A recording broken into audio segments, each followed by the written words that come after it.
maritime security needs, visit us today in Nassau at our East Street South location or in Freeport in the Kipling Building. Call us at 392-3515 or follow us on all social media platforms. Bahamas Maritime Connection, your leader in maritime security. Let's help you make the connection.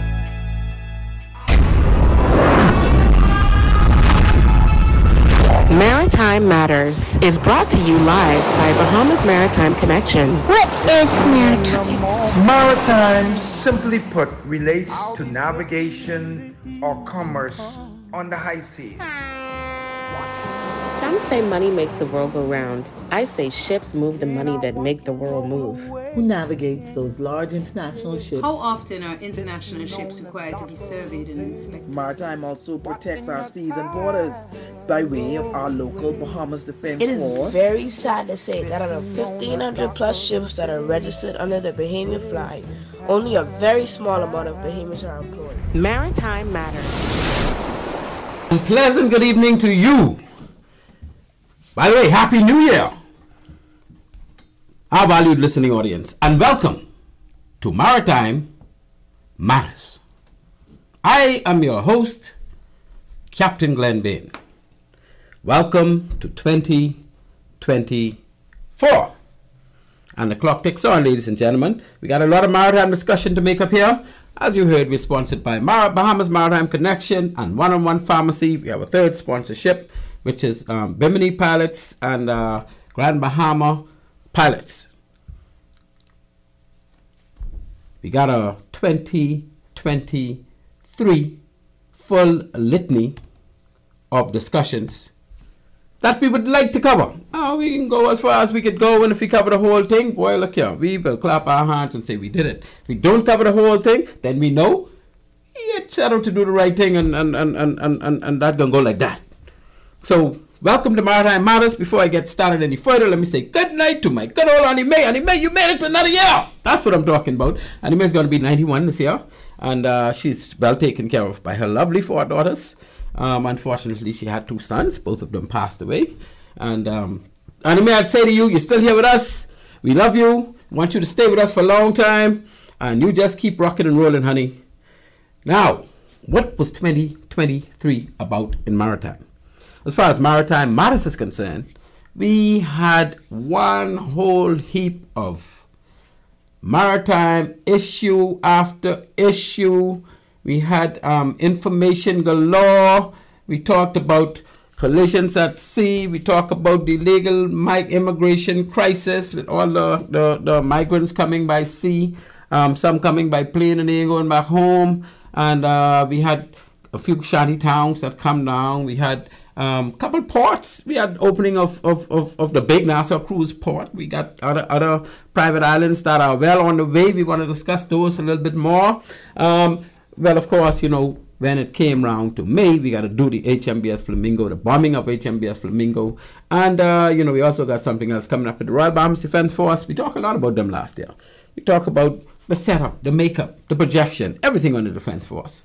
Last year, we even talked about how Defense Force is getting ready and have obligated to go down to Haiti to be a part of the peacekeeping force down there at Haiti. Last year, we talked a lot about carbon credits. How the World Bank has, you know, $3.7 trillion pledged to put aside to pay people who are assisting with getting this earth back on course as far as getting that carbon out of there. That's doing all of that damage, doing all that heat, causing the heat to heat up so much and causing these major catastrophic. And if you look at the news these days, you'll see what happened in Britain. They had a big flood going on. They had big floods in India earlier. They had floods in Norway. They have floods all over the world because the instability of heat causing problems in pocket areas. And we just hope it don't come home to us no time soon or ever. Because, you know, the hurricanes, they're enough for us. I mean, we get enough flooding without hurricanes. We can't really take it. I see, you know, people house up to knee height in water. That's not good. I mean, we had a little bit of that with some hurricanes, but These guys having it without hurricanes. So, ladies and gentlemen, as you can see, we got a lot. We talk about the management of Porter's Key Dock. We talk about the marine pilot situation with all these big ships going to these private islands and ain't taking on no pilots, and how pilots are to be appointed. And it's just so much we got to talk about. We got the Island of Three, a ferry that sank. One reported death, not directly while that ship was sinking, but apparently that person was on board the ship and they died shortly after it sank. We have concerns over the large shanty town in Abaco. We got one of those Kai Cares videos. We can mention that. Of course, we get the UN COP28 conclusion. The UN COP28 conclusion. You know what they say? All the fossil fuel will stop at a certain time, right? And that's 2050. We talk about that in depth. So, ladies and gentlemen, without further ado, we will just dive straight into discuss that collision at sea that happened in January of last year. And what ships are we talking about? Remember that tanker, the Tropic Breeze? Well, of course, the Tropic Breeze left Clifton Pier en route, I think, to the Berry Islands. And, of course, they taken the route to go around Stirrup Key and all that. And there was a crisscross because this yacht, about twice the size of the Tropic Breeze, very large yacht. This yacht cost somewhere in the range of almost $200 million to build, right? Named the Utopia. The Utopia was en route. I think they was going to either Grand Bahama or Florida, but of course they also got to go around Stirrup Key and all that, because both of those vessels would crisscross at some point. Depending on the exact cost they laid on the track. And of course, when you're crisscrossing, you got to pay attention, because in this situation, the crisscross was so narrow that one vessel, for the most part, was overtaking the next. Based on all the reports that I've seen as a professional seaman, that's what I have to conclude. And of course, an investigation was launched between the Royal Bahamas, not the Royal Bahamas Defense Force, it was the Maritime Authority representative. They had a representative from the Port Department. They had entities coming in and representing the U.S. Coast Guard.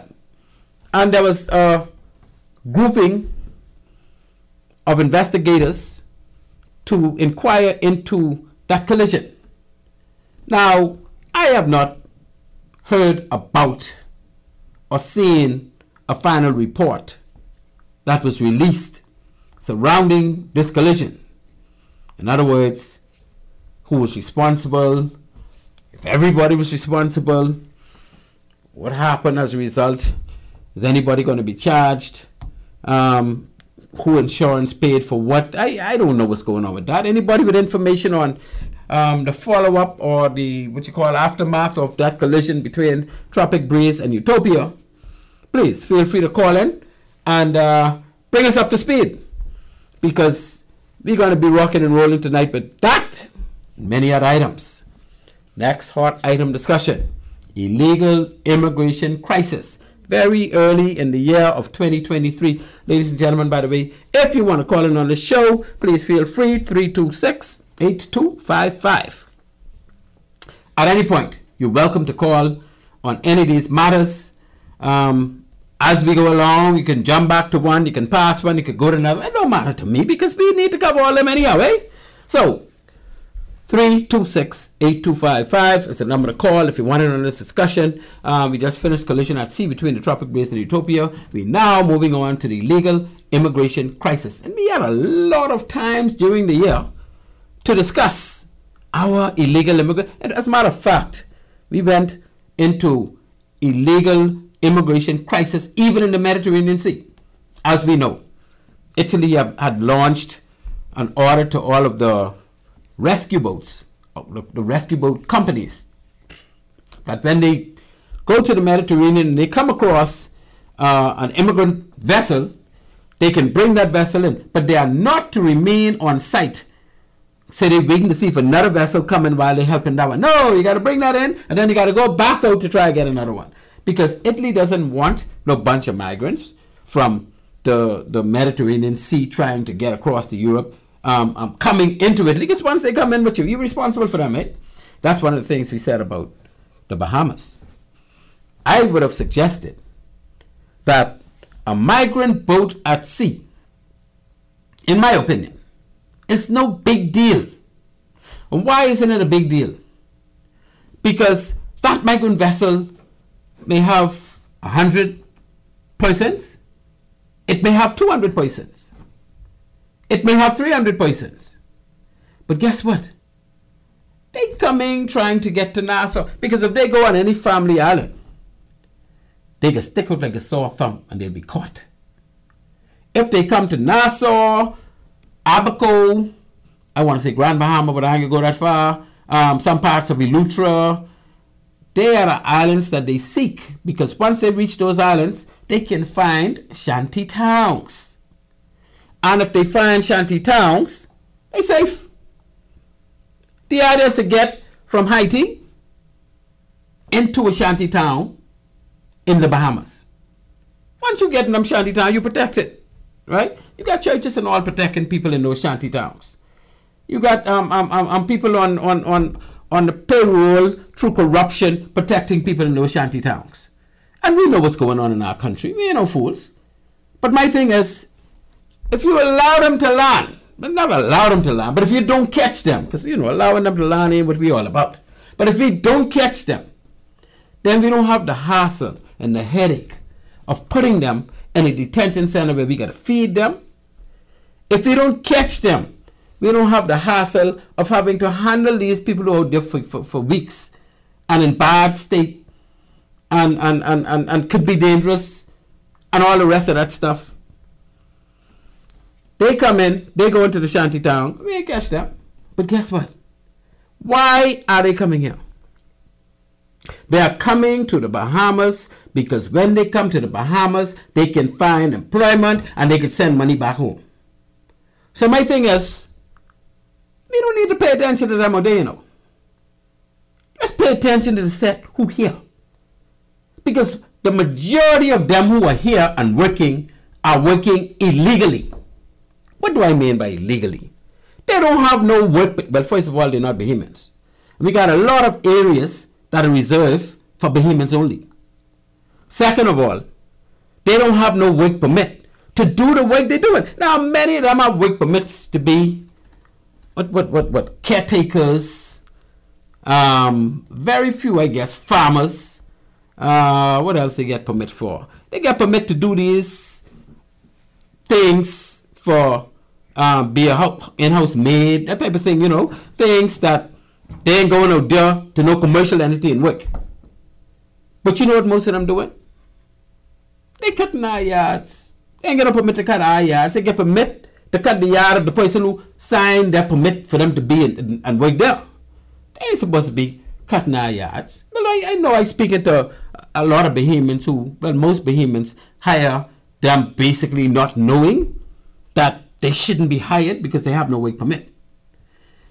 And, I know different from nobody else. There were times when I would have hired one or two of them and again, because I don't see no Bahamians going around say, I won't cut your yard. But we need to fix the small things to get to the big things, eh? So, again, we got them in construction. We got them driving jitney. We got them driving taxi. We know what's going on. And if I know, and you know, but of course the government officials know, because the government officials have, in some cases, trying to give them license, trying to give them work permit, trying to give them citizenship, trying to give them, so that they could be able to do what they want to do freely. Mind you, they're doing it freely anyhow, right? But my thing is, if we put a stop to the illegal employment in our country, you think they're going to come back here anymore to work? They can't work. And if they can't work, why they won't be here? And they can't send money home. They can't support themselves. If the illegal employers or employees are not allowed to find work or to be comfortable to work in the Bahamas, because our authorities are putting down their feet, They'll pass us like how they pass Cuba, like how they pass Jamaica. They will pass us like how they pass everywhere else. And probably go further or go lesser. So, while we focusing on the migrant vessel at sea, we ain't paying no attention to, because if we got 200 on the sea, you probably got 150,000 on land. But the 150,000 can move around as they wish. Because they're free to work. They're free to move around. They're free to do everything. They're free to go out to our hospitals. They're free to go to our schools. They're free to do whatever they wish once they're here. Because the authorities who are in place to ensure that those things ain't happening, they just ain't pulling their weight, people. And we sitting down and allowing this thing to continue to develop. So we can't blame our authorities. Our authorities only there to do what they want to do in the best interest that they could. But it's up to us to put pressure on them to ensure that they don't sit and relax and collect money. We paying them to do a job. Let's make sure they do the job. We paying them to be out there ensuring that these type of things ain't happening. The government itself, the government of the Bahamas, and I don't mean no particular administration, the government of the Bahamas cross what we say political lines, across the party lines, have in place policies. And on one of the shows, we listed the policies, saying that only Bahamian citizens can work in certain areas. And these are most of the areas where non-Bahamians are working and sending money out of the country. When non-Bahamians are working and feel comfortable that once they get in the country, they can find a job in these areas. So, ladies and gentlemen, we got some fixing to do in 2024. Now, in addition to just stopping them from being employed in the country in order to deter them from hitting the high seas to get here, we also have to look at the facilitation of the shanty towns. These shanty towns violate every iota of the Ministry of Works Act when it comes to building code regulations. And we all know it. First of all, they building these shanty towns on land that they don't even own. So when you go to Ministry of Work, the first thing they want to know is, you own this property you applying to build this house on or this building on, and you got to give them copies of your registration documents and all the rest of that stuff. But these people ain't got the Ministry of Works, so they're just billing and getting away. And nobody could tell me those building inspectors who goes all around the Bahamas to check buildings, what you call the thing when Bahamas are getting old, building code situation where, Lord, are getting old. Anyway, the building code regulations to ensure that they are being up to speed, right? Call it compliance. Oh, that big word. That's a legal word. No, I know, right? I only have high school education. It ain't make no sense me telling you all as a college graduate, because I ain't never been to military school, but I ain't really know college, right? But I ain't see. What you think I dumb? So the building code compliance are not being enforced around these shanty towns. And don't tell me they don't know, because they going near these shanty towns and in areas of these shanty towns to check buildings that are being properly regulated while they're being built. Because I want you to know these shanty towns, most of them are built in areas where new houses going up. I'm talking about legitimate Bahamian homes going up, and those building inspectors have to go in those areas. And they'll see the shanty town, you know what they do? Well, maybe they report it, because I can tell you one thing. That building inspector don't have the authority to go and pull that down. But if you report it, and it goes in to the persons that are in management in the building control unit. And that goes, I suppose, to the permanent secretary and the minister in Ministry of Works, that we got buildings going up and they're not being regulated. Then automatically the order should go out to tear those buildings. If you try building in the back, you put a little shed in the back of your yard and you don't go and get that registered and get a proper permit number, what do you think they can do? They can send the unit down and say, hold on, this got to come down. Maybe you need that to be down. You got to go and get a permit number to build this. But these fellas building whole shanty towns. And ain't nobody telling them that. Or even if they telling them that, they're enforcing it. Well, maybe there's a little, pay this one something, pay that one. So I don't know. You know, our country is a corrupt country. Like most countries in the world. You name me one country where they ain't got corruption, then I must need to go there. Ain't no country in the world who have corruption. So we know, and we should anticipate and expect there's some level of corruption. But,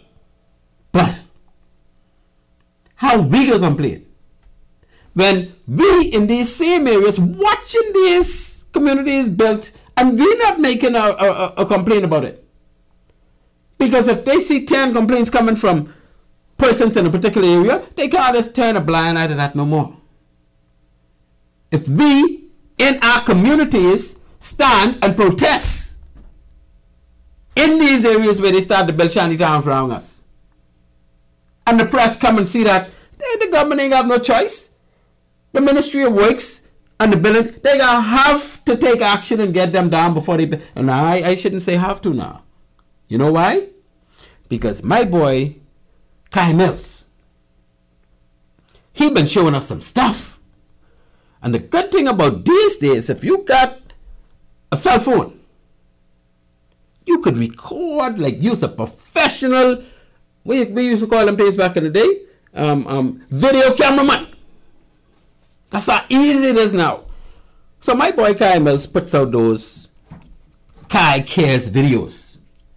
And I remember when he was showing, all of last year, 2023, he was showing the foundation of whole entire communities being built after Hurricane Dorian that were never there before. There's a totally different area from the Mud and the Pigeon Peak.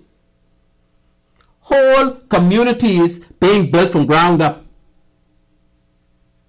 And I only hearing now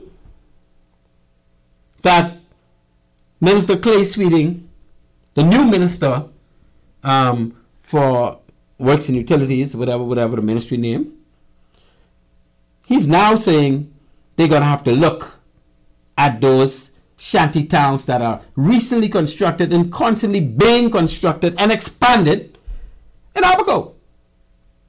Well, I said to Minister Clay Sweeting, you're a good man. I like how you kick out when you pull down a cool acres and make them flatten that. Go on to All Saints recently and you make them flatten that. You say you go into Abaco. We are not going to sit and wait. Well, I mean, we might have no choice, boy, because we don't like fight, right? But we may not sit and wait until summertime for you to be saying to us, yeah, we soon get there. No, this is a new year. You said that from last year. We want to see action in January. And Mr. Clay Sweeting, Minister Clay Sweeting, you know what we want to see too? And I keep saying over and over again, we want to see a schedule of all the 30 or 40 or 50 shanty towns in the Bahamas, when each one will be coming down. And you only need to make more than 1 week between each one, because a month is only 4. So if you got 30 for age 32, that's like 8 weeks. 8 weeks, that's like, no, I doing the math right. If you got 4 coming down a month, and you got 32, that's 8 months, eh? That's 8 months. So if you make up a schedule for 8 months, Minister Sweeting, saying to us, this is the sequence where how we could be taking them down. 8 months, that's before this year would all be gone. If you're serious, that's what you can do, eh? And let us even see that schedule. Let the people who in these shanty towns see that schedule so they could know when their time coming. And then, Minister Sweeting, we could sit back and say, boy, our minister works serious. This PLP government serious. They ain't taking no joke. That's what I was saying when you put on Cool Acres and, well, recently All Saints. I saying this Minister Clay Sweeten easy. I like him.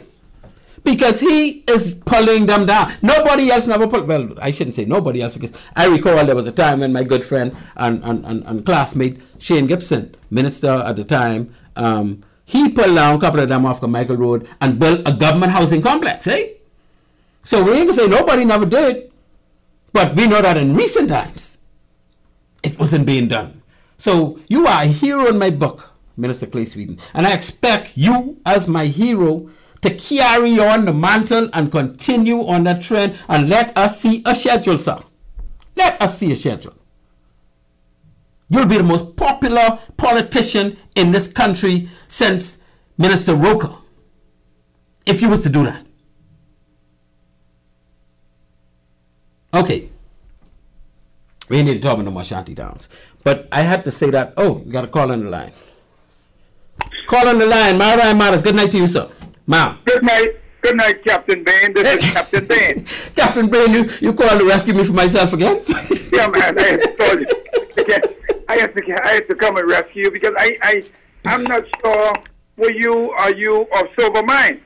I don't know. All I know is it's been a while, and I hot up in here, man. I heat it right now, brother. But you know, this year, man, you know, I got friends dropping down dead around me. I got families dropping down dead around me. And you know what? We don't know how long we get. We can't take this foolishness till we dead. Oh man, yeah, Cap. I had to call because I tried to shake you up and say, well, you got plenty faith in the system, man. You surprised me. You got plenty faith. But you remember what George Michael sang before he died? That song he sang. You gotta have faith, the faith. You gotta have faith, Captain Brain. If I don't have faith, I can't have no show. But unfortunately, Cap, I honestly, man, I'm a citizen living in this little small town for all my life with nowhere else to go. I don't have that kind of faith in our system. I think sometimes I think it's the politicians playing a joke on us, man. Yeah, but when you have a politician take the first step, you can't say you ain't got no more faith in them. You gotta push him to take the next step, because they take bravery, you know. You don't have too many Loftus Rokers and Shane Gibsons around. It takes bravery to make that next step and deal with these things. Okay, you know, we about to celebrate majority rule tomorrow. That's right. That's right. Tomorrow's a big holiday for us. That many people went through. Our four founding fathers went through blood, sweat, and tears to build what we have today, right? And if we can't protect all the struggles that they went through to continue the growth and the development of this country, then I say hats off to the foreigners. Come and wipe us out, because that's what we deserve. No sir, no sirree. Not on my watch. Not on my watch. We have been prime ministers to say not on my watch. Let me tell you something. We the people. I'm General Bray. We the people. At some point, we got to step forward. We can't just allow the country to go because the politicians ain't doing it. When is that time going to ever come? Because I could tell you. If you, just like you could see the fact that if we don't hire the illegals, they will pass us straight. Everybody else in politics, or politics as I like to refer to it, they could see the exact same thing. But they know, you know. I want you to know they know. They know what it takes to cause deterrence of illegal migrants. The problem is, as you said to me a couple shows ago, that couple dollars, man. You see, there's a lot of money in these things. Yeah. A shanty town, for example, reaps some $20,000 a month. Yeah. And they don't get hooked up with electricity by the average electrician, private electrician. The BEC electrician, technical techs go and hook them up. Same thing with all the telecommunication that you find in there. They get hooked up by BTC and Alive and all these kind of business. But brother, that $20,000 got to go around. You know, it's $20,000 a month.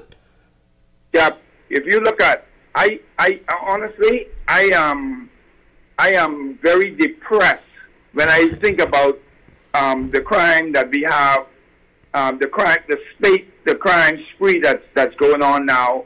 And when I've been listening to you recap about some of the things we were faced with last year, a lot of these things are connected to a lot of these illegals who coming in, and they creating a subculture that is wreaking havoc on the entire populace of this country. But it's the few, and all these things are interconnected. So it means that we have to take a radical approach. We cannot just passive. Okay, Minister, can you please address this? Please. No, we demanding our ministers, our representatives, our church leaders, and our civic organizations to step forward and step now, and let's unite and fix some of these issues. Yeah, but it's not those organizations. If you don't get radical, these things are not going to fix. Those organizations are not going to do anything of a sort, because some of them getting some of the money too. What is us is me and you and everybody else who cares. We need to get together and protest. We had a couple protests by, well, you know, some people don't think Lincoln Bain is the right person to do certain things, right? But Lincoln Bain has been so instrumental in putting on protests. But you know, I've been to just about all of his protests. And you don't know me. I only know him if I say him. You know, if he say me, he ain't know where he is. I don't expect him to know me, because I don't care for him or anybody else to know me. I am supporting the cause because I believe in most of those causes he brought up, right? But the thing is, how many people support those causes? We sit back or we shout out, oh, we got to do something with this. Oh, this country looks like. But the one thing we can do is protest, and we don't do that. So I agree with you 1,000,000%. This is 2024. This is the year of Bahamians protesting and standing up for what is Bahamian and for Bahamianization and protecting what is ours. So I'm calling on all Bahamians from the length and breadth of this country to let's join hands together. Let's collectively take our country back in every way, and let's unite. Let's protest when it's time to protest. Let's do it peacefully. But let our political leaders and everybody know that we are united in our quest to have better for the Bahamas. Just remember too, Captain Bain, there was one protest we had a couple of years back. We had a big protest. And the person who organized that protest was whisked away and given a senator post. I remember that too well. And this is how these politicians crumble efforts to make a change in this country, because they don't want it, you know. They don't want to change. Politicians benefiting from these things. Mm-hmm. But what we need to do is we need to stay the course. Stay the course. And that's why I was saying that when the only person since then been organizing, it's Lincoln Bain, as far as I know. Right? But we are not supporting those causes. Mind you, yeah, you have a political organization, but most of these protests wasn't COI protests. These were protests for those causes. And that's what we got to do. Whenever there's a protest for a cause, let's show up. Let's make the numbers count. Let's make it look like we're serious. Because until we get to that stage where you see the big protests they have in other countries, like in Europe and things going wrong, in South America, they got thousands and millions in some cases of people putting up protests against what's going on to change it. As simple as when they wanted to move the pension age in France. Yeah, by 2 years. By 2 years. You see the unrest and the amount of people. If they didn't do that, you think they wouldn't have changed it? No. But this is what we have to do. Yeah, you're absolutely correct. And then those of us who do have some sort of organizational skills and whatnot, we we could help to organize some of these things. Help, and I'm not advocating for no individual or whatever the case may be, but we need to step forward and help to make sure that the buy-in from the general public is that the people buy into the cause itself, and it's organized properly and it's communicated properly to the masses, because I think that has been one of the faults in if that would be an appropriate word, to a lot of Bahamians buying into the actual protest and participating, because it probably in some instances wasn't properly sold. So yes, there are a lot of people who have good organizational skills, good communication skills to help these causes. And I look forward to 2024 being a banner year for us as Bahamians, as we unite in a way that we have never done before, to be able to bring our country back on track. Well put, my friend. Well put. I appreciate that input. Well, we got a lot more to talk about tonight, so Indeed. You can feel free to call back. We definitely going to get to your favorite topic, the Royal Bahamas Defense Force, especially that move going to Haiti to assist with peacekeeping. I'm ready to go right now, but my wife is giving me a little bit of opposition, but bags always packed. We got to talk about marine pilots. We got to talk about Porter's Key. We got to talk about it's so much. Oh yeah, we have a lot to talk about tonight, and so I'm gonna listen in and definitely look forward. I'm looking forward to calling back again. My brother, thank you so much. Take care of yourself. Indeed. Yes, ladies and gentlemen, 326-8255 is the number to call if you want to know on this discussion. It's getting hot up in here. Some say take off all the clothes. I can't do that. But we can move now to new port facilities. Now, the Bahamas is a place where there are the most beautiful waters in the world. Barnum. Waters in the world. Even in the Bahamas. We got places like the Exumas Land and Sea Park and the Bimini Chain and the Abaco Keys. You got water pretty in the rest of the Bahamas. Well, you can't leave Ragged Island chain out. Conception Island. Not all islands, man. We just carrying on. And so, that's not the only, not even the primary reason why we get so many cruise ships coming to the Bahamas. We have a situation now where we get the largest cruise ship in the world. That's the Icon of the Seas. The largest cruise ship ever built, 248,000 gross tons. Prior to that, the largest one was only about 232,000. Right? Now this one, take it to another level. That's 100. They aim for 150,000. They fall shy by about 150,000 tons, gross tons or something like that. But guess what? They are 148,500 gross tons. And this is the by far the largest cruise ship in the world. Do you know that cruise ship is going to be doing cruises solely in the Bahamas? They're not going to home port here. They go home port in Miami. But the only thing they get into Miami for is to let the people off and take on a fresh batch to bring to the Bahamas. They're going to make 2 stops. One at Coco Key. What they call, what the fancy name for that is again? A perfect day at Coco Key. That's what Royal Caribbean International called it. And then the next one will be in Nassau. And they're going to do that twice a week. So here's the largest cruise ship in the world, leaving Miami on Sunday. Monday morning day in Coco Key. Tuesday morning day in Nassau Harbor. Wednesday morning day back in Miami. Wednesday evening they leave. Thursday morning day in Coco Key. Friday morning day in Nassau. Going back Saturday. That's why they began on 2 trips a week. 2 destinations in the Bahamas. The largest cruise ship in the world. They carry almost 8,000 passengers.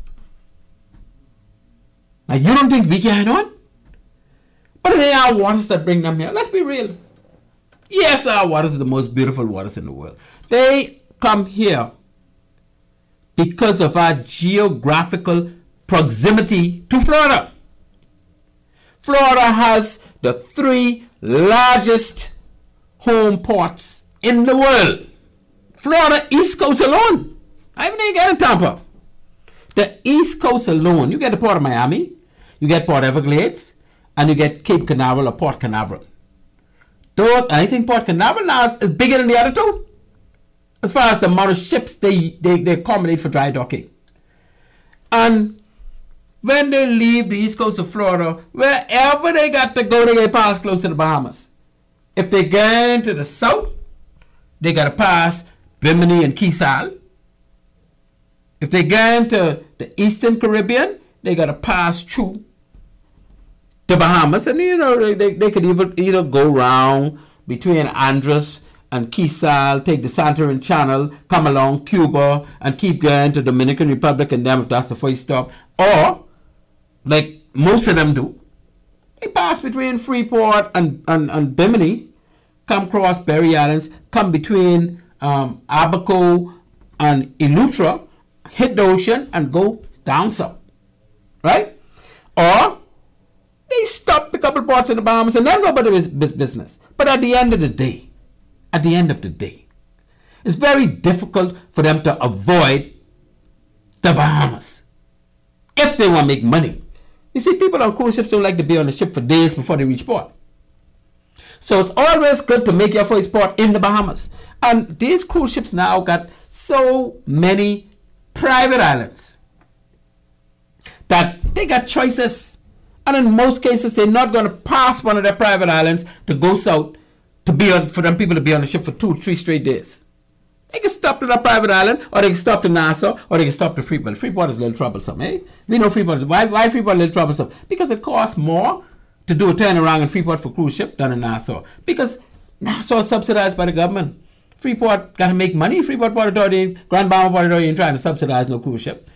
You come there for business, so you can pay.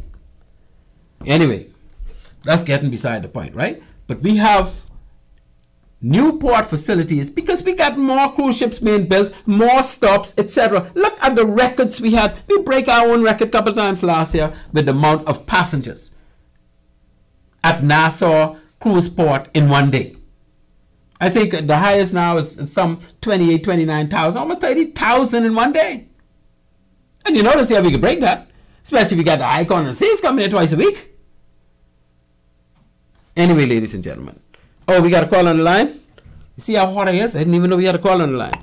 Call on the line, you're on Maritime Matters. Thank you so much for calling. Good night, the Venerable Captain Glenn Mann. Good night to you, sir. How are you? All right, I ain't hear from you in a little while. You know I hear from you. I've been watching you. I've been listening to that, but this is your first show for the year, right?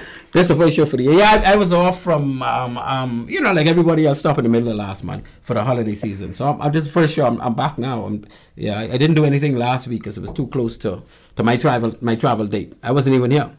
How you doing, man? Happy New Year to you, by the way. You know you were one of my special favorite callers. You know that. Hey, and guess what? You on point with this illegal migration thing, man. Oh, thank you so much. Yeah, man. You know that's my pet peeve, right? You know that. And listening to Fred Mitchell, I used to Japanese dialect from Louis George and Fred Smith. You see what I'm saying? Yeah. So Fred Mitchell is the man here in the bag now. No matter which party is in, those people, they got their people in place. Oh, yeah, they got their people in place. But see, it's us who got to make our people who we paying do the right thing. Because they ain't going to do it if we don't make them do it, you know. Yeah, we've been talking for years, man, and they ain't look a finger. And then Abaco. And Abaco didn't break no shanty down yet, right? They ain't touch the only 2 shanty downs in the whole country that got break down, and they got about 30 or 40. So I mean, the government is treating Bahamians like talking about comfort us with promises, just talk. Well, you know the two low hanging fruits. And the problems keep manifesting, and you know what? All the ills that happen in this country, they only call them Bahamian name. Bahamian black, they black too. They mix heavily inside this population, and their names are never called. Indeed. You know, there's the cases on us every time. But you know what? The government needs to be focused, man. The government needs to be serious. The government, it ain't no way in this world No country will take on. We don't have no serious, no military, air force, and an army to really, if you're ready to push these people out. You understand what I'm saying? But it's something that the government been doing for years is putting the image of arms state. That's all they've been doing. And they continue to do it because they're allowing all the babies, everyone who come here, grandma them on the side of the road selling fruit and things on the sidewalk. Huh? Yeah, but they ain't got no permission. We pass by, I mean, you know, last week I made mention of it. They're on the ground. I see they put tables on the take of the sidewalk. These people, I mean, our standards never been this low, and I mean to allow foreigners to be doing it. That's like the Bahamians can't do that. Yeah, but what are we doing though? What are me and you doing? When are we going to start protesting? Because our government ain't gonna change. They won that couple dollars in their pocket. They ain't gonna do it unless we got to protest and make them do it. We got to get the press involved and make them do it. That's the only way. DPRSA, DEPRESSA. Only TV stations man up to even talking about it. When you call on one station, they talk show all day. We ain't calling no station name, but I know that's what you're talking about. You know, honestly, want me to tell you something? It's so corrupt. Like they're being paid. And you know what? It's so obvious they're being paid. You know why? That particular station, every day when they do their traffic report, it starts in the back of Carmichael. All in the back of Cowpen Road, this and that, coming down to over to the Six Leg Roundabout. And it's like, we have serious problems in this country. Those people already infiltrated everything. So what do you suggest we do, my friend? Well, I think we need to get external help. Do you think because you know what? We've been voting and electing and putting persons in place with promises and promises and promises and promises. You know what? Never manifested. Huh? Yeah, but we can't wait 5 years to say we could do something. What are we going to do today? What we can do today? We have to protest. We can't. There's no other method for us to use other than protesting. But we the people just ain't want. Why we don't want protest? It ain't a matter of, you realize what happened when you go to protest? The police force is supposed to be autonomous. No government supposed to be telling no police, okay, I want you all to this and that. I want you all this and that. See, they come in, this and that. The police, they're supposed to be, I'm talking about the citizens are supposed to have a right to gather, you know, and I'm talking about peacefully. Yeah, but if politicians who are in office, they don't want that. If you got 400,000 people in your country and you get 1%. No, it ain't no 400,000 people. It's over 1 million. More you know, and it's like this hardcore situation. The persons are here. No, I mean, people, the government even know who these people is. But let's stick to our people, right? Let's say our people is a peace force to Haiti. Let's say our people is 400,000, right? No man. No, our people. I mean us. No man. How much we get? Let me tell you something. From our independence, those people were just having babies. They didn't have all the babies. Like Fred Mr. said, you know, we need a foreign injection because, you know, that's what we get in our population growth. But how much Bahamians you think we have? How many Bahamians you think we have? Right, you mean all around the world? No, in the Bahamas only. I mean that we have here on site in our country. I say about 250,000. Yeah, and I think you almost on the point. I'm thinking 200,000, right? You thinking I'm thinking like 200,000. You thinking like 200. So we're the same. Again, you know, a little modest and generous because I mean, it's the mere fact that you know the government. I mean, like they do these surveys. I'm talking about when they go from house to house to find out population, how many persons in this country. Yeah. You know, they never do it properly. Never do it properly intentionally. Call, I see you on the line. Oh, what I want to say is, okay, if you have 200,000, 10% of that is 20,000. 1% of that is 2,000. When we call a protest, and when I say we, the only person I know been really organizing them is Lincoln Bain, right? When we call a protest, you don't have no 2,000 people there. You don't even have 1% of the population. We are not serious. Yeah, I had to go protest one time ago, you know. But I agree. But what I'm saying is we need to show up instead of just because when we show up, the police can't do nothing with 2 and 3 and 4,000 people. There are people like Happy New Year, this New Year. You need to be selfless and focused, right? Yeah, but we got more people getting a jungle that coming out for protest, man. That's what it is. See, people are too many people are like they're too selfish. It's about all about themselves. It ain't about the overall thing. That's why we all suffer, because we are all too selfish and we don't want to get together and protest for the better good of all. Exactly. Okay. And you know what? And then deeper than that, right? Mm-hmm. I mean, like, you gotta understand human is human, and there's that breeding, man. Well, when you got that kind of thing happening, and they got children and things, but you talking foolishness. They even ain't good. They hating you because you know. That's the moral reason why we need to. Like they say, a relationship with illegal migrant, that person have a baby, and they got a Bahamian passport. They got a problem with you, or Bahamian got a problem with you. But they're looking at their blood. Okay. What you could do. Yeah. You see what I'm saying? And that there. Yes, I mean, like, I blame the authorities, man, because guess what? Under the PLP and the FNM, right? Because the FNM, when Dion folks and Carl Bellum was in place and things like that, you know, then they just take the people, put them out, everyone neighborhood. Absolutely. Huh? You know, and that thing's like that. That's like treasonous, man. How could you do it? And then like Jeff Lloyd, you know, well, don't worry where they come from. All children discovered and this and that. Break down Clarence being building and thing. He'll never be a hero like Clarence being break that building down, boy. Yeah. Huh? That's good building. Brother Sim. The people go down this country and think just for ego. Yeah, a lot of that going on. But Brother Sim, I got another call on the line. Let me run to that. Man. You know, I always appreciate you when you call in, man. Keep it up. Yeah, okay. Let's keep in touch. Thank you. Calling on Maritime Matters. Hello. Caller, hang up. Caller, feel free to call back on Maritime Matters. Thank you very much. So, ladies and gentlemen, we are rolling along. We're talking about our country taking shapes and form based on what the authorities want to do and not what we want them to do. So to change that, we could complain as much as we like, you know, but we gotta have to stage protests, serious protests. If we have, like I was saying to the last caller, 200,000 Bahamians. Well, let's say 400,000, since the records say the Bahamas have a population of 380 or whatever thousand, right? Let's say 400,000. 1% of that would be 4,000.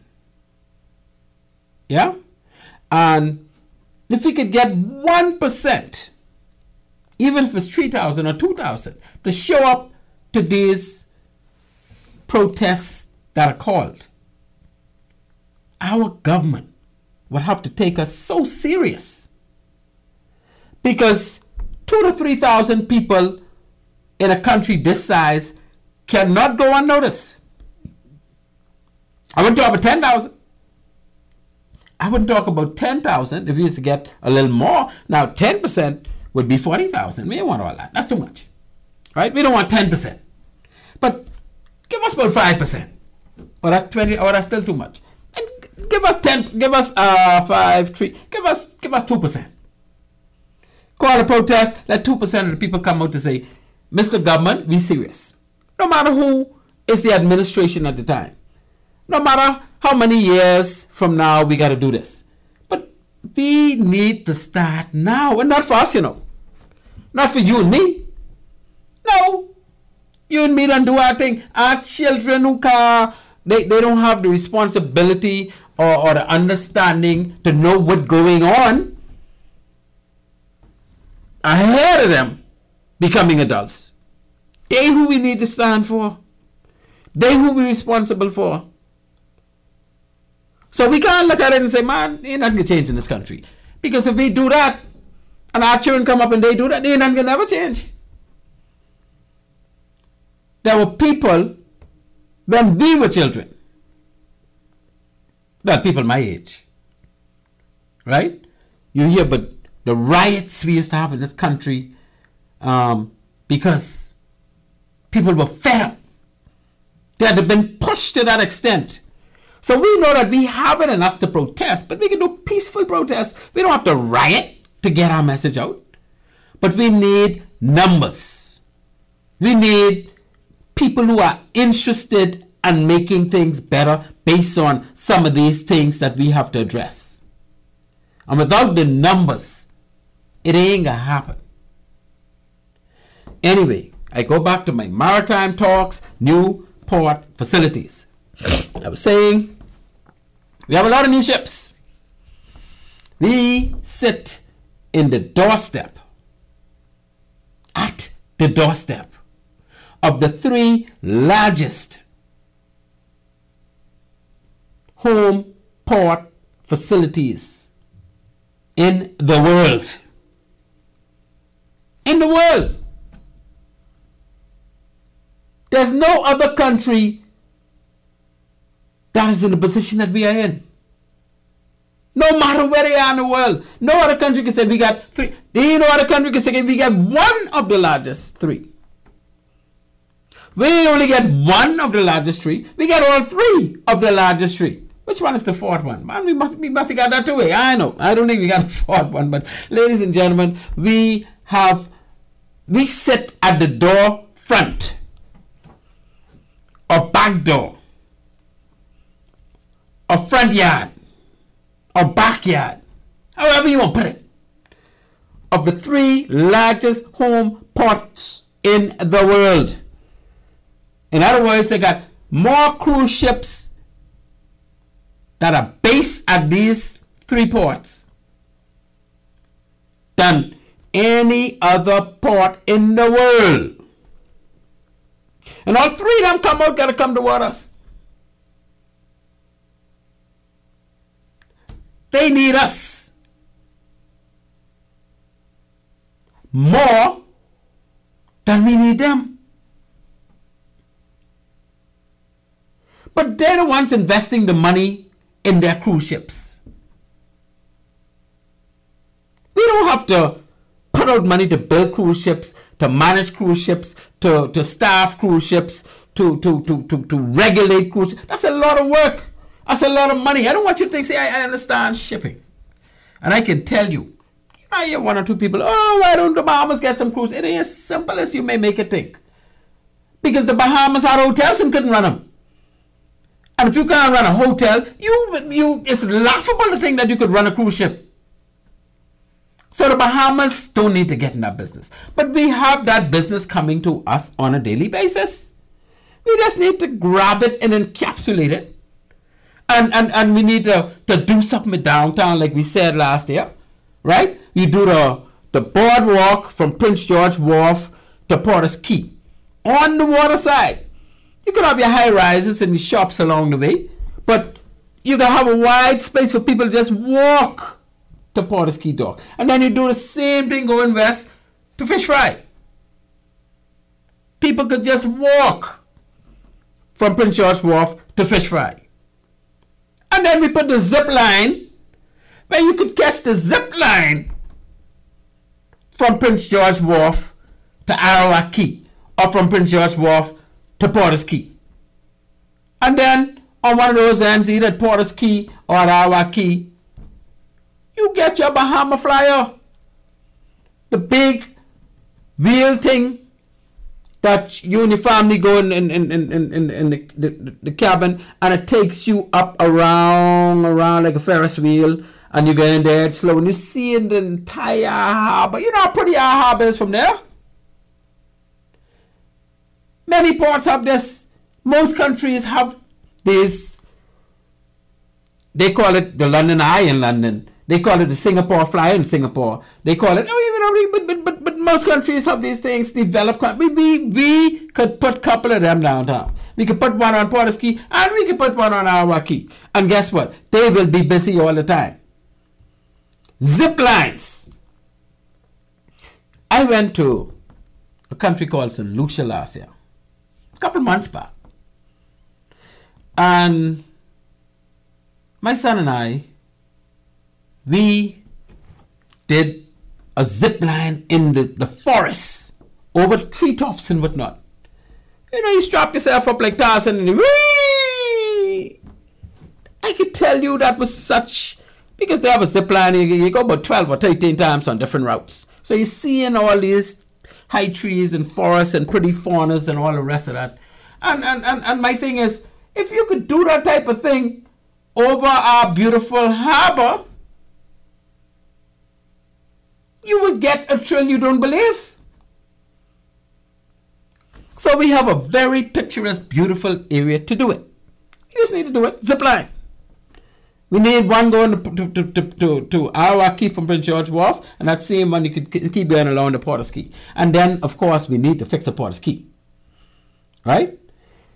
But I ain't off my topic yet. The Nassau Cruise Port is a brand new facility. And anybody who went in there that knew what it used to look like can tell you that it is an extravagant difference going on there. Now I want to take away from it by saying, we the people own that. And then we sell out some of our rights to a foreign entity to have 49% ownership in what we did own. So 49% of the money that are made in there is going out of our country. That's terrible. Why couldn't we just do like we did with the airport? Own it and hire a company to come in and set it up and manage it. Do you know that when the bidding went out, the cruise ship companies got together? RCI, Carnival, NCL, what the next one name? MSC. Oh, they got together and they put in a bid for twice the amount that the company that won the bid put in for it. And they got turned down. Do you smell a rat? I don't know what it is. But we sold it out. Right? Coco Key. Last year, I think it was the year before last, they used to have the cruise ships anchor off because they couldn't get in. They had no dock. They had no dredging. They decided, we ain't gonna let them anchor off no more. We want them to come here because when people got to catch a tender from the ship to the quay and it's a little choppy, they get wet. Some of them vomiting because they seasick. They say, no, we can cut all that out. We can bring the big ship to the dock. And so they invested millions, hundreds of millions to build a dock that could facilitate the cruise ship. So this is something that Disney Cruises did decades ago at Castaway Key, which used to be Gorda Key in the Abacos. Right? They went and they built a dock and they dredged so the cruise ship could come from the ocean straight to that dock so they don't have to do no tendering. And you know who plan on doing that next?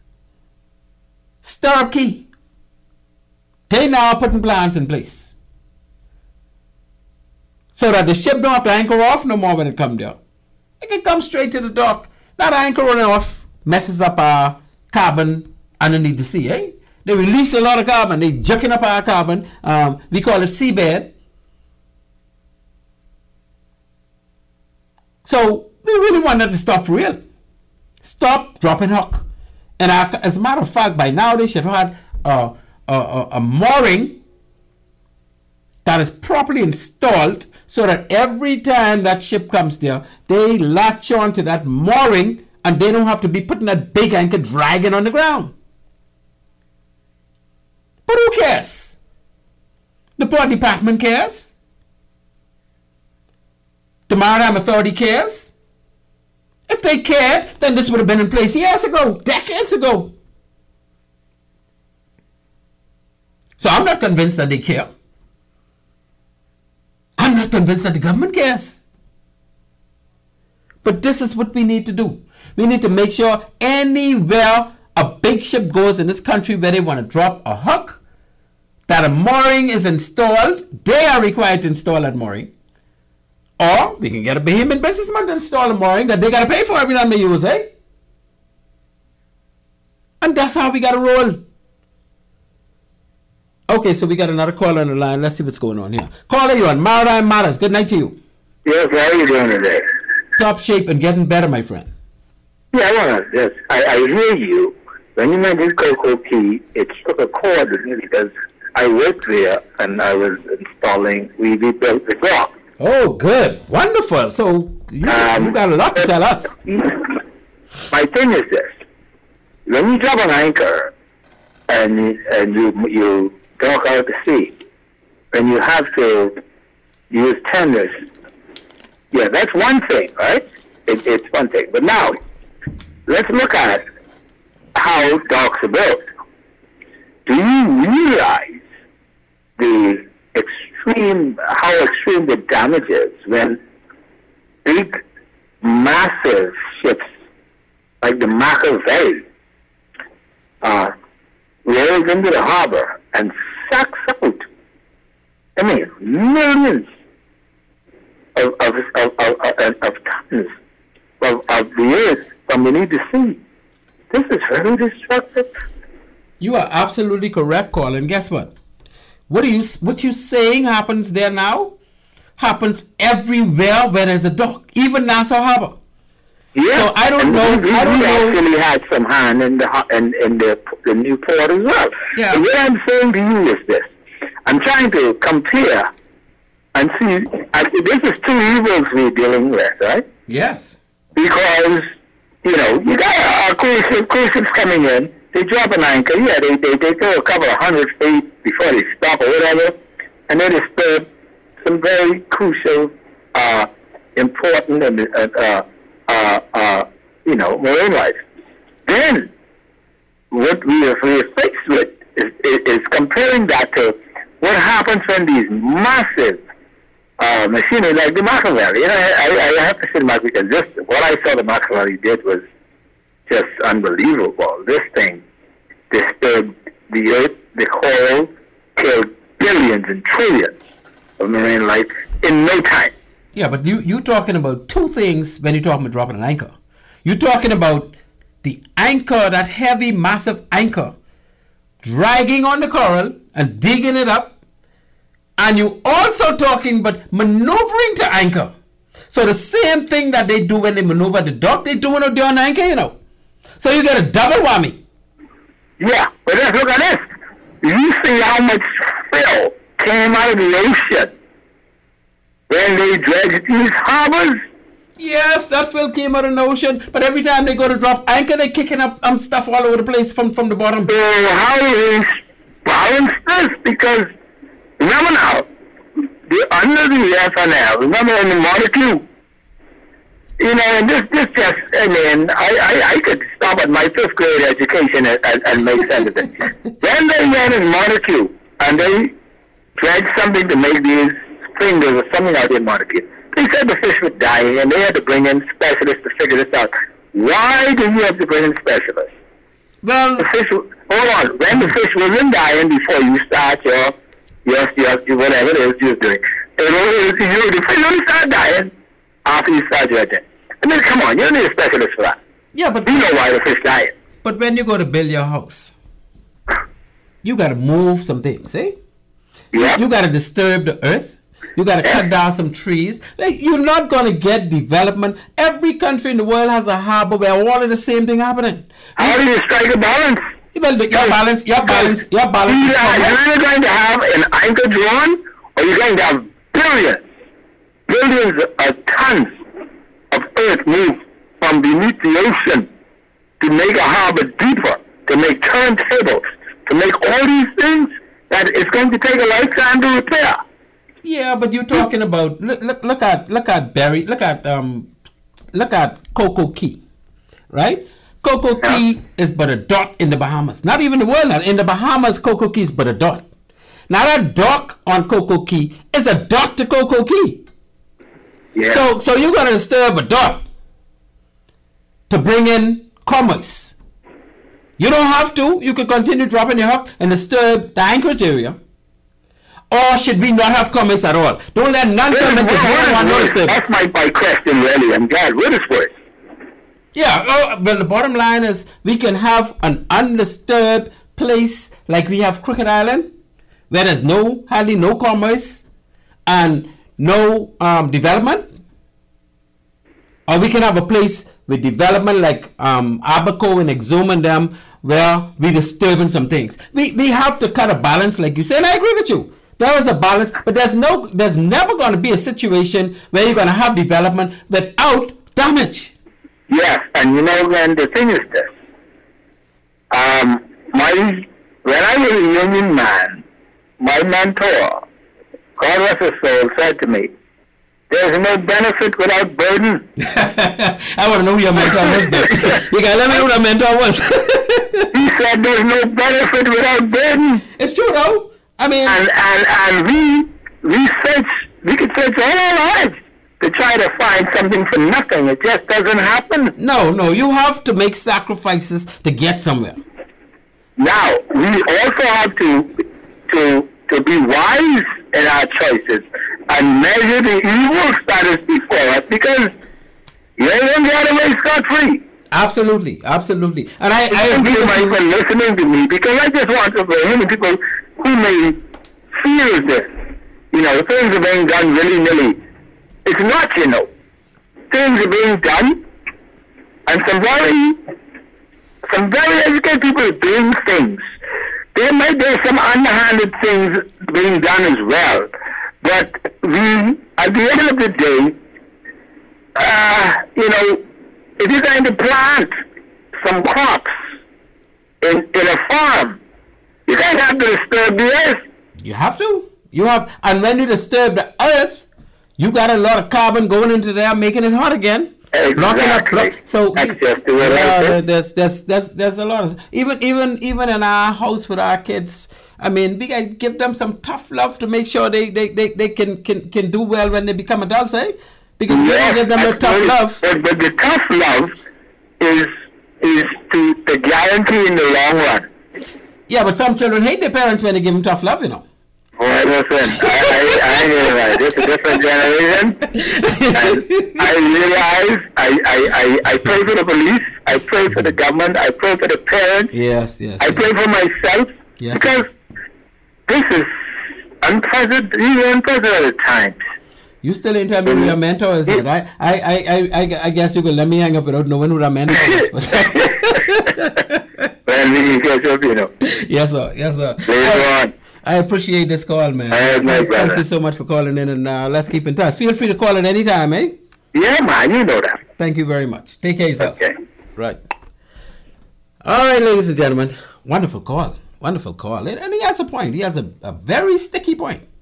The fact that when we dredge these harbors, we're taking out a lot of life that normally would be good for our fisheries and all the rest of that stuff, eh? Excuse me. But you're not going to get development unless you do some disturbance. And that sends me to Morgan's Bluff, where we need to do some dredging to get a cruise ship in there. And I still on Newport facilities, eh? So before 2024 is out, let's have a plan to make Morgan's Bluff a cruise ship destination. And the government can use the cruise ship companies with their $300 million to build that port. And you could have what they call build, own, what they call it, right? I don't know. The government own it, the cruise ship build it, they lease it for so long, but they could never own it. And we could say to them, we want y'all to run this. We can let y'all run it, but we own it. We can pay y'all so much money for y'all people to run it. Like how we did the airport with the Canadian company, eh? And that's what we need to do by the end of 2024 for Morgan's Bluff. Is that another call on the line, producer? Oh boy. We ain't finished Newport facilities yet, but I'm going to take this call because we're all about taking calls. 326-8255. Call you on Maritime Matters. Thank you for calling. Good evening again, Captain. Yes, my brother. Yes, my. I need rescuing again. I have to comment on that. I thought the caller made a very interesting. The last caller made a very interesting. I know you was very involved in when we dredged the harbor, that big time dredge, and we had all the stuff on our key. So I know you could learn some good guidance on this one. Yeah, there's just like our big companies. Just every company, when they make a major development, or when they plan to make a major development and a major capital outlay, they do a cost benefit analysis, right? Right. And in the same way, I'm not sure to what extent we do this, and if not, we ought to be doing this impact benefit analysis, right? So we're looking at the impact of whatever development is on the local environment, and on the people, and what it brings, and the disturbance that you make of the seabed, and what type of lasting effect that have on the marine environment, right? Yeah, they have something called the EIA, that is necessary, environmental impact assessment, that is necessary with all projects. So not only environment, I'm talking about impact on the citizenry, the future growth of the particular area, and everything else, right? All of that comes in with the environmental impact. Okay, yeah, and so yeah, I think once we do our due diligence with respect to the impact, the environmental impact assessment, I think we'll be all right with some of these projects, because the reality is the long-term economic and social impact of these type of projects, man, look at it, far outweighs the disturbance or the mass disturbance of putting a dock out there to support the cruise ship and its operation, right? Well, commerce is important. What you will find, just like how cruise ships fit in the same category as, say, a Walmart. Whenever a Walmart goes to any deserted place in the United States or wherever, communities build around them. And so we have to look at, we have to plan, when I say we as the people, we as the government, we have to plan around some of these things. So we have to have plans for, okay, these are the potential developments that the cruise ships that have been approved for cruise ship operations. Okay, what are the secondary or tertiary benefits of having this here, and what are some of the spin-offs that we can take advantage of as a result of this development here or there, or whatever the case may be, right? So I think once we plan properly for that particular development, and we take advantage of all the benefits that may come with it, and I agree with you 1,000,000%. There's so much potential. You spoke about the zip line. You spoke about the Ferris wheel, that the way you can view the harbor. There's so many things, but we got to get. I think Bahamians in general, we have to look at getting Bahamians to loosen up, to get up off of that mattress money. Get up off that that concept that entrepreneurship is not for them and for others to partake in, and we got to start building the country. Yeah, and I was very, very involved in the dredging of Nassau Harbor to accommodate the Oasis class vessels, I was at the port.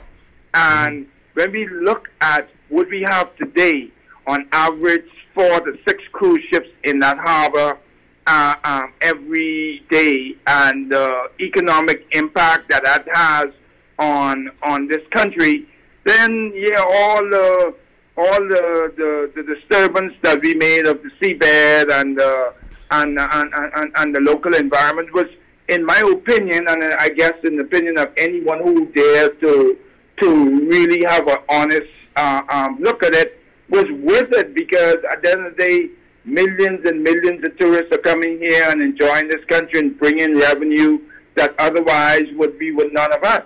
Absolutely, absolutely. Now, I need to ask you before you go out, because I know you was there for the planning, and you was there for the actual implementation of that project for, like you say, the Oasis class ships.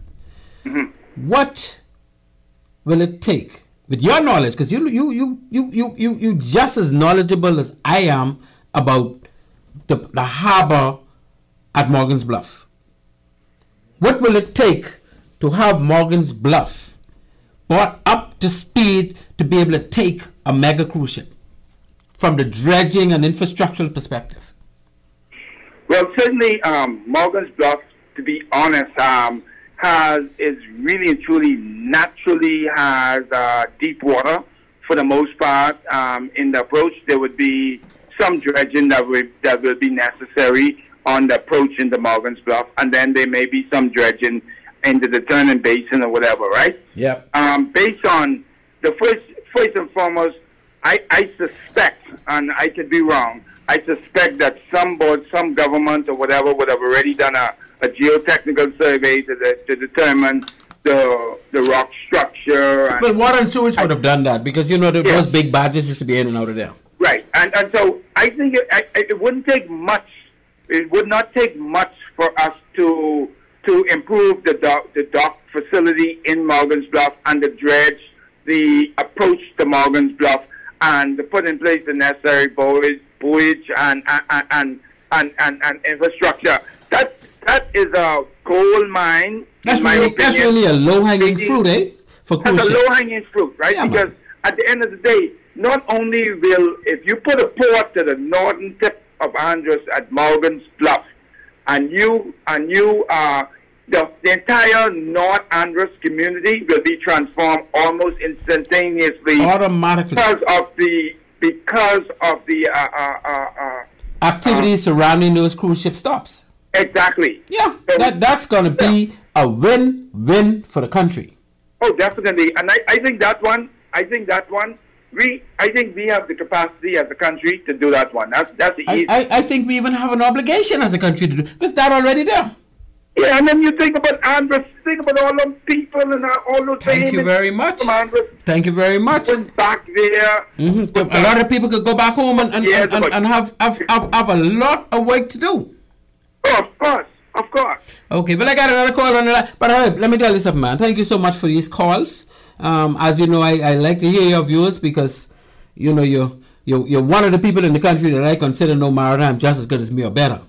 I don't like to say better because I don't want to hear it. But thank you very much for keeping in tune and keeping us on point, my brother. I got another caller going to run to, so we can keep in touch. Thank you. Caller, my apology for the wait. You're on Maritime Matters. Hello. Well, look like I ain't talking to nobody again. Not a problem. Okay. Call you on Maritime Matters. Hello. Hey, Ben, listen up, man. These guys swimming with oxygen tank. My brother, what's happening, man? I'm trying to figure out what's wrong with my boy. I can't hear from him tonight. What I do, you? You know, when these guys seem like, you know what I mean, they got long breath tonight, you know what I mean? You know what's happening when they're having a hot show. Man, I only got a couple of minutes and all the things I want to talk about, I can't talk about, man. Right. I want to talk about, I see 1, 2, 3, 4, 5, 8 things I touch on. Only 3 things I touch on tonight, but you know we can be back with these other 8 because this ain't getting nowhere. The whole of January just got to get taken up. But go ahead, man. Let's rock and roll. Yeah, man, listen at me, man. In a couple of weeks, right? In a couple of days, as a matter of fact, we're supposed to do some movement on that illegal fortress down there in Abaco. They got a port in Abaco? Which one? I say the illegal fortress in Abaco. Oh, yes, that big shanty town that my boy Kai Mill's been telling us about. You know, let me tell you, man, you know, these people really take us to be like, you know, the one with the big ass. No, but I'm trying to give them the benefit of the doubt, man. They said they could do it early this year. I just want to see a schedule, though. Give me one schedule, man. Give me something to work with. No, but I mean, for honest, man, you know what I mean? You know what, too? I cannot see the government allowing a foreigner to buy. You hear me? That's why I blame it the authorities. I can't blame the foreigner. If I could get away with something, why wouldn't I? But somebody should be there to stop me. Buying up beachfront property from road to the sea and just sitting on it. Something needs to be done now. Is that government? Is that government property or private property? Because if it's private property, action, because this is not another country. This is the Bahamas, though. Yeah, but is that private persons buying from private persons or private persons buying from the government? Well, listen to this carefully. We need to put a moratorium on fellas just buying this property and passing it on to their children instead of doing what they came here to do, to invest and to make it happen now, or you give them a certain period of time, or take it away. Yeah, but we had to remove we had to act so that foreigners couldn't own no property in this country, but we have a prime minister that decided that that ain't a good idea. Let's let them buy them up.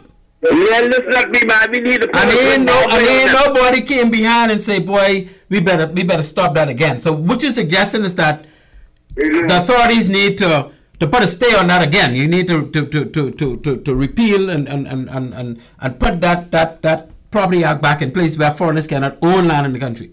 Yeah, and another thing the government really needs to do is take us out of slavery. You know what I mean? We can work for 30 and 40 and 50, some of us work for 60 years. And if we work that period of time until our retirement time, we only could get 12 years with retribution, thanks to the Prime Minister who goes down in history as the biggest cookie monster, eating all the cookie at the cookie jar. I know nothing but all of that now, right? What, just don't call the Prime Minister's name and we could be good. No, well, it goes down as the emperor, the cookie monster. I mean, he always talking about, oh, we got a hand in the cookie jar. Who got the hand in the cookie jar? He eat all the dirt, all the sugar. I don't know nothing but all of that. All I could say is we are now in a position that we got to put pressure. We got to protest. If we don't do it, it ain't going to happen. We can't just allow the government after government to do what they want to do, because any government in place could change that. Yeah. Well, Dr. Ben, I sit back and I want to say hello to my friend up there in Greenville, overlooking on the top of that hill with all them guava trees in the yard, Mr. Ben. Let him know they'll do better next year, Make sure they put all their costumes together and come out better next year. They had a good show, and once they bounce one family, that's all I was worrying about. I get me and my husband, your boy, and no Junkanu, but I don't get in Junkanu. I like the Valley, I like the Saxon, I like the Roots, and I like the one family. And whoever win, I with them. That's how I roll. But anyway, man, Bahamas is a beautiful place. Yeah. And I guess we need to keep it this way. You know what I mean? We need to stay loving one another, and we put economics out there so we can stop from killing one another, and do things that that can make us stronger as a unit, because the whole world is aiming for us.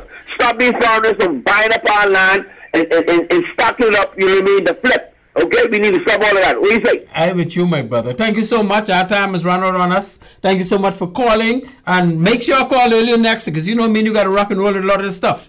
Yeah, man. You know what I mean? I gave Herbie the big show. You know what I mean? Yeah, appreciate that. Yeah, he had some good jobs in there. So next time it can be me and you on a roll from early. Yes, y'all. Thank you very much. Thank you very much. Next time it can be me and you on it. Indeed. All right, then. Thank you, sir. Ladies and gentlemen, that kind of brings our show to a close for the night. We had a very hot show. Talk about the collision at sea. We talk about the illegal immigration crisis. We talk about the ports. And we had quite a few callers. Very, very good contributions tonight. So I want to say thank you to them. And again, as you know, we are sponsored by Bahamas Maritime Connection. We're sponsored by the One-on-One Pharmacy. That's East Street and Robertson Road. No, that's East Street and Charles Sanders Highway. And in Freeport, they on, is it Pioneers Way? One of those big time places that runs through downtown opposite Scotia Bank. We're also sponsored by GBI Pilots and Bimini Pilots. And that's how this show rolls. That's how we go. Look forward to linking up next week. We're going to continue with our long list of discussions for what we covered yesterday to see where we are now compared to then. And ladies and gentlemen, with that, my producer for the night is Mr. Craig Gibson, the one and only, the man of the hour, the man with all the power. He keeps things ticking. He's able, quite capable. That's how my boy roll. Oh yes, and my producer saying to me, do not forget Auntie May. Good night, Auntie. Auntie May, I hope you don't drop sleep on me tonight, because you know it's hot tonight. My Auntie May up in Freeport, Lauren and Margot and Bernice and hold on, I keep forgetting y'all please take care of the mayors you all doing. She told me she'd been to church yesterday, 2 days ago, and had a good time, and we'll keep that going. So ladies and gentlemen, with that I say, Maritime Matters out.